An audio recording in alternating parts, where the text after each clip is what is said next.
terkait dengan virus corona. Ya. Mohon dijelaskan tentang surat Asy-Syura ayat 30. Wa ma asabakum min musibatin fabima kasabat aydikum wa ya'fu an katsir. Dan apa saja musibah yang menimpa kamu, maka adalah disebabkan oleh perbuatan tanganmu sendiri, dan Allah memaafkan sebagian besar dari kesalahan-kesalahanmu.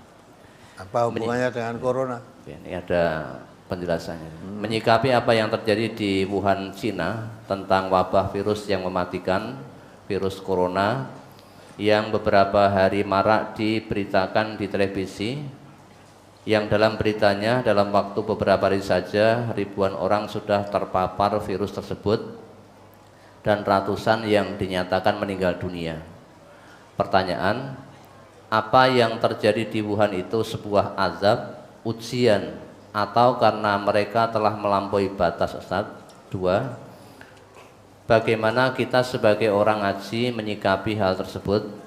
Karena banyak di antara kita apabila mendengar suatu berita bencana atau musibah, kuwi nang kono sing penting ora terjadi nang kene.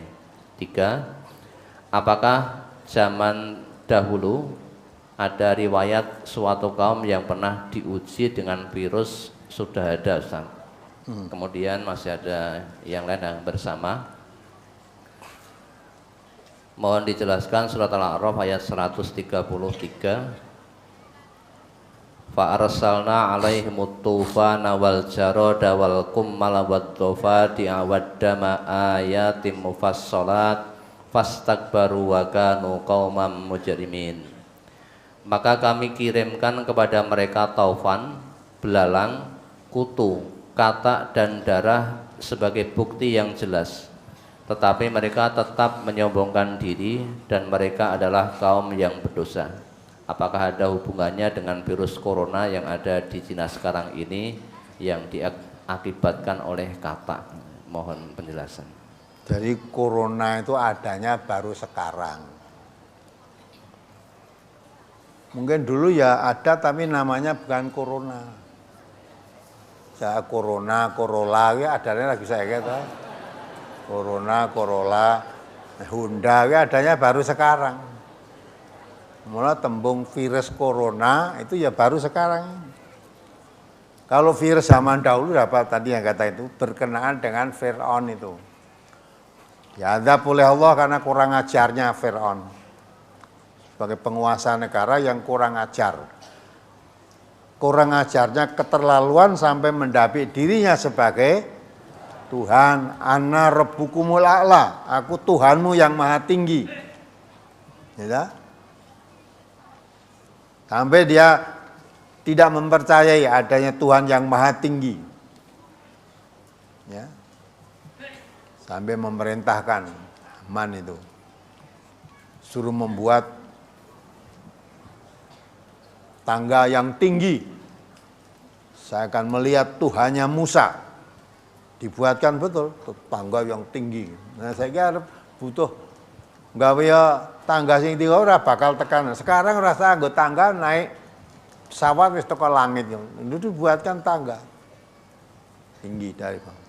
Terus Fir'aun naik tekan ngingeti ngendi-ngendi ternyata Tuhannya Musa itu tidak ada. Nah, maksudnya kan Tuhan Maha Tinggi di atas arsana ya dia kepingin dari Tuhannya Musa yang dhuwur gawe ke ondo yang dhuwur banget loh. Ditarik ternyata lihatnya tidak ada. Sebenarnya akalnya menunjukkan bodoh tapi tidak merasa. Nah, ketika itulah karena kurang ajarnya Allah coba uji dengan diberikan ya, kata, kuman, ya kuman sekarang kan virus barang itu kuman, kata, belalang, ya, habis sehingga tanaman-tanaman semua itu habis. Hama, kata yang mengotori negerinya, ya, lalang yang memakan daun-daun sehingga semua habis. Sampai dikatakan air pun menjadi darah karena kemarau panasnya luar biasa, tanaman-tanaman mati, tempat belum ada, sehingga air yang ada itu kena sinar matahari berubah warnanya seperti darah. Ngerti enggak maksudnya? Daerah-daerah yang itu kalau kemarau panjang itu kan air yang ya, tinggal tempat sedikit ya di situ, nanti kelihatan air itu rupanya jadi merah. Seperti darah. Lah ketika itu Firaun menyadari, minta kepada Musa suruh menghilangkan bencana yang menimpa ini. Kalau nanti dah hilang bencana ini, dia akan menjadi orang yang percaya kepada Tuhannya Musa. Ya. Nah, betul, atas doanya Musa akhirnya hilang semua itu, bebaskan, bebas dari ancaman semua. Ternyata Firaun tetap tidak mau jadi orang yang beriman, ya. Jadi kafir. Malah puncaknya akan membunuh Musa beserta pengikut-pengikutnya. Udah tak? Puncaknya itu. Musa yang menyeru kepada Allah yang Maha Esa, Tuhan yang Maha Esa, Allah Subhanahu wa taala, mau dibunuh beserta semua pengikutnya. Dan dikerahkan oleh tentaranya Firaun. Tangkap Musa itu. Nah, betul ditangkap maunya, dikejar. Larinya Musa ke arah Laut Merah. Nah, akhirnya Firaun beserta bala tentaranya yakin mesti ketemu Musa. Soalnya laut dulu belum ada, seperti Suramadu itu belum ada. Jembatan di atas laut kan belum ada. Nah, nek bajut laut, wong laut bagaimana? Kalau kembali ditangkap. Ya, dalam keadaan kepepet wong nabi kok. Ya, Allah berikan mukjizatnya. Allah perintahkan kepada Musa, wadrib asokal bahar. Musa, pukulkan tongkatmu pada laut itu. Langsung tongkatnya dipukulkan pada laut. Langsung laut berbelah menjadi dua. Musa beserta pengikutnya bisa lewat menyeberangi laut tadi. Karena lautnya berbelah. Nah, dengan mata gelap karena marah tadi Musa, Firaun beserta pengikutnya langsung ikut saja. Nah, masuk ke situ. Akhirnya Musa beserta pengikutnya bisa sampai ke darat, Firaun beserta bala tentaranya tenggelam dalam laut. Ya, tenggelam laut. Semuanya hanyut. Hanya bangkainya Firaun yang ditinggalkan oleh Allah. Ya, tinggalkan artinya terapung-apung diambil, itu nanti untuk pelajaran bagi umat-umat berikutnya. Biar tahu iki lho wong sing tahu dadi Gusti Allah itu yang ini. Ngaku dirinya. Ternyata betul sampai sekarang konon kabarnya bangkainya Firaun itu masih disimpan di museum di Mesir sana. Ya. Anak saya yang pernah di Mesir katanya pernah lihat. Ya. Di sana. Memang disimpan di Mesir. Dulu malah dipinjam disewa negara-negara lain, menghasilkan uang tuh malah. Nah sekarang tidak boleh katanya, ditinggal di sana aja, tidak boleh dibawa ke luar negeri. Yang boleh fotonya saja. Kemarin pernah gue pameran di Indonesia, di Jakarta dulu, bukan Firaun yang sesungguhnya, hanya fotonya saja. Fotonya difoto, ya gambar Firaun. Nah itulah betul, virus itu sebenarnya adanya bukan baru sekarang, sejak dulu ada, hanya mungkin namanya aja yang berbeda ya. Nah, saya kira nama corona, bangsa. Tapi sebetulnya kalau kita sadar, kita itu juga kena virus. Yang kena corona itu di mana itu? Di kota mana? Wuhan. Lah kita tuh kena sakit Wuhan. Padahal toh Wuhan, hurufnya kan sama itu. Coba mong beta wu karo wa, Wuhan. Bahayanya ngungkuli sebetulnya. Ya tak? Tapi orang kena Wuhan, di Wuhan sana kena penyakit itu udah khawatir mati. Tapi orang yang kena penyakit Wuhan sebenarnya lebih berbahaya tapi seneng. Ya, seneng. Tapi sebenarnya dia itu mati dalam hidup sebetulnya. Orang kena penyakit wahan itu mati dalam hidup. Kita ini urip nih jane mati. Nabi kita mengatakan akan datang suatu zaman. Umat Islam itu tidak ada nilainya. Nilainya hanya seperti satu makanan yang ditaruh di satu piring, kemudian diperebutkan oleh orang-orang yang rakus terhadap makanan. Coba kamu bayangkan, makanan dikok piring, gue rebutan wong akeh. Terus yang rebutan tuh orang rakus terhadap makanan. Mungkin kelaparan, saking lagi kira-kira termakan nggak itu? Gue rebutan malah mawut kabeh. Ora kupen kecer ning endi direbut oleh orang rakus. Udah butuh makan. Nah, ketika Nabi berkata begitu, padahal satu umat Islam jaya, kuat.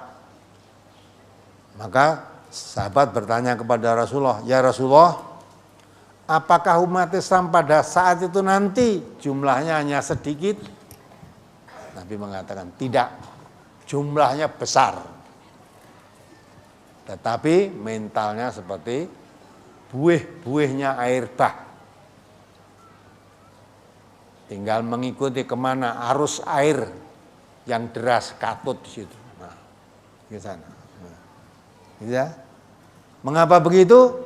Karena kena penyakit bukan wahan. Penyakit wahan. Sahabat bertanya, "Wa mal wahnu ya Rasulullah?" Apa yang dimaksud penyakit wahan itu apa? Jangan-jangan saya juga kena gitu namanya. Nabi menjelaskan hubbud dunya wa karahiyatil maut, terlalu cinta kepada dunia, takut mati.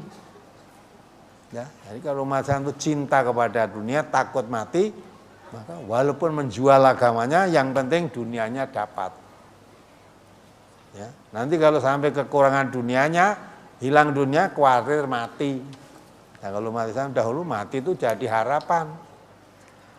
Iskariman au mutsyahidan. Saya mati syahid atau hidup mulia. Hidup mulia atau mati syahid. Ya. Nah, sekarang tidak sampai. Mujahid sudah luntur. Daripada saya mati lebih baik. Ya, dapat dunia wes. Dan dapat dunianya banyak walaupun harus mengorbankan agamanya. Itu kena penyakit wahan namanya.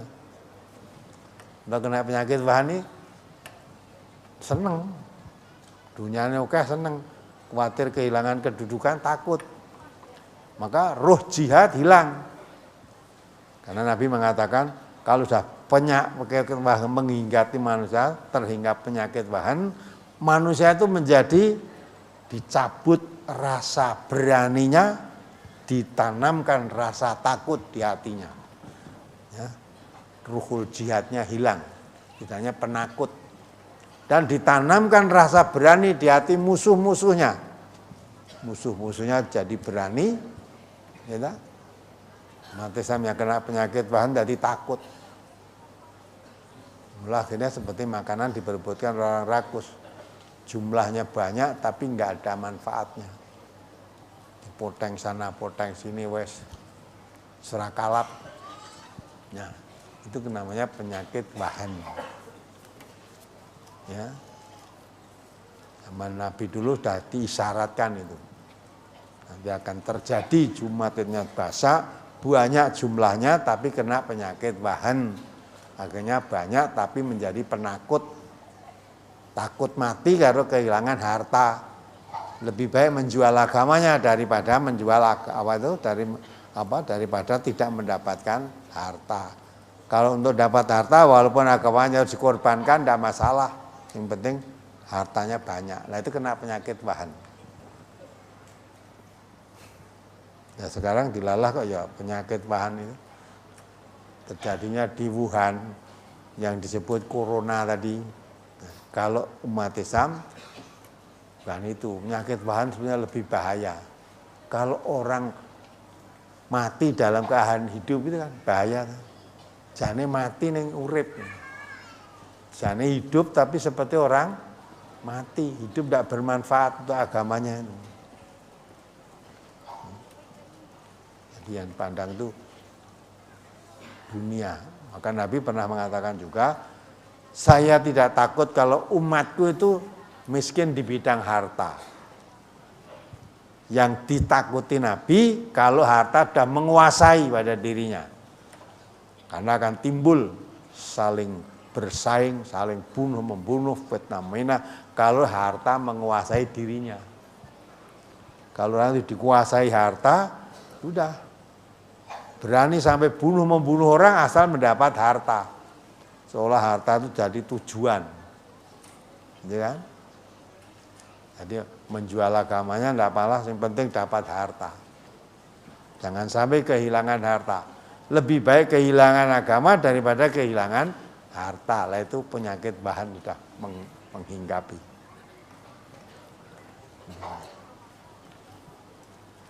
Nah, itu jadi kalau masalah virus sejak zaman dulu sudah ada. Ya, hanya namanya. Sekarang udah wong zaman corona ya jenenge macam-macam namanya. Dulu ada angin apa itu? Yang daerah namanya angin apa? Yang mematikan orang. Misalnya dari puting beliung.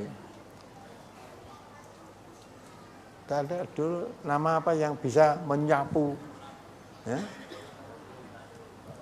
Nah, dulu apa orang eneng? Ya eneng.